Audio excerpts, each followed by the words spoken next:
Hello beautiful souls, welcome back to my channel Pooja D26. మధ్య కాలంలో చాలా మంది హెల్తీ లైఫ్ స్టైల్ని మెయింటైన్ చేయాలనుకుంటున్నారు, డైట్ చేయాలనుకుంటున్నారు. బట్ ఏంటంటే రైస్ని అయితే స్కిప్ చేయలేకపోతున్నారు కదా. సో మీలాంటి వాళ్ళ కోసం ఏంటంటే ఒక మంచి ఆల్టర్నేటివ్ని అయితే నేను తీసుకొచ్చేసిన అనమాట. అదేంటంటే కీన్వా. సో ఇది వచ్చేసి గ్లూటెన్ ఫ్రీ, చాలా మంచి న్యూట్రియంట్స్ ఉంటాయి.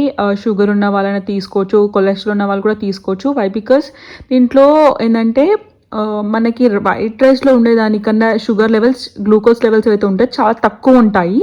ఇది ఏంటంటే వెయిట్ లాస్కి చాలా మంచిగా హెల్ప్ఫుల్ అవుతుంది.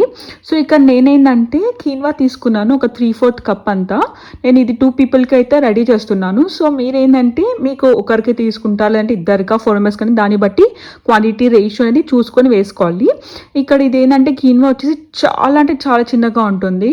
మనకి రైస్ లాగా వైట్ రైస్ ఎట్లా ఉంటుందో అసలు అట్లా ఉండదు. చాలా చిన్న చిన్నగా ఆవాలు ఉంటాయి కదా, అట్లా ఉంటాయి అన్నమాట.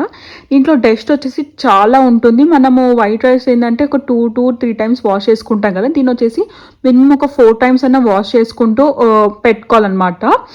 మనం అట్లా ఒక 4 టైమ్స్ అన్న వాష్ చేసుకున్న తర్వాత ఏంటంటే మనము ఏదైతే కుక్ చేసుకోవాలనుకుంటున్న గిన్నె ఉంటుందో దాంట్లోకి ట్రాన్స్ఫర్ చేసేసుకోండి రైస్ అనేది, ఐ మీన్ లైక్ కీన్వా అనేది. దాంట్లోకి వాటర్ అయితే యాడ్ చేసుకోవాలి. ఇక్కడ నేను తీసుకున్న క్వాంటిటీ బట్టి వాటర్ యాడ్ చేసుకున్నాను.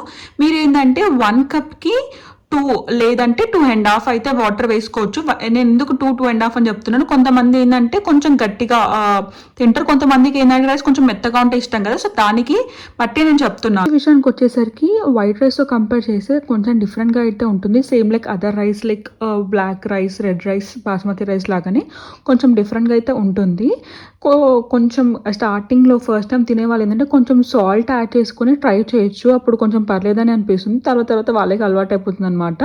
సో ఇంకా వాటర్ యాడ్ చేసేసుకున్న తర్వాత స్టవ్ని ఆన్ చేసుకొని హై ఫ్లేమ్లో పెట్టి క్యాప్ క్లోజ్ చేసి కుక్ చేయనివ్వండి. మంచి బాయిలింగ్ స్టేజ్ వచ్చిన తర్వాత క్యాప్ రిమూవ్ చేసి మంచి ఒకసారి మిక్స్ చేయండి. మిక్స్ చేసిన తర్వాత స్టవ్ వచ్చేసి చిన్నగా పెట్టండి, సిమ్లో కుక్ చేయండి. ఆల్మోస్ట్ ఒక 80% to 85% కుక్ అయిన తర్వాత ఆల్మోస్ట్ వాటర్ వెళ్ళిపోతుంది కదా, అప్పుడు స్టీమ్ చేయాలన్నమాట. దమ్ పెట్టేసి క్యాప్ క్లోజ్ చేసి పెట్టాలి. ఇది నేను ఇక్కడ దీని కాంబినేషన్ వచ్చి సాంబార్ అండ్ ఆమ్లెట్ అయితే చేసుకున్నాను. అండ్ కొంచెం సాంబార్ అయితే కొంచెం బాగుంటుంది అని చెప్పేసి మీరు కూడా స్టార్టింగ్లో ట్రై చేసేవారు ఇట్లాగే ట్రై చేయండి. టేస్ట్ అయితే సూపర్ ఉంటుంది అనమాట. బట్ ట్రై చేయమని చెప్తాను. వై బికాస్ డైట్ చేసే వాళ్ళకి కానీ, కొలెస్ట్రాల్ తగ్గించే వాళ్ళకి కానీ, వెయిట్ లూజ్ అవ్వాలనుకునే వాళ్ళకి చాలా అంటే చాలా హెల్ప్ అవుతుంది.